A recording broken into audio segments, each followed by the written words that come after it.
डराउँथ्यो त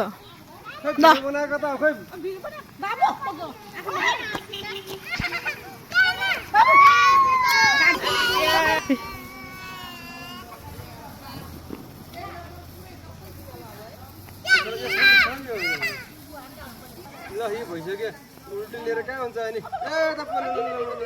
टुप्पा आउँछ त पोल्छ निर्वाचनबाट बना भिडियो हेर्दा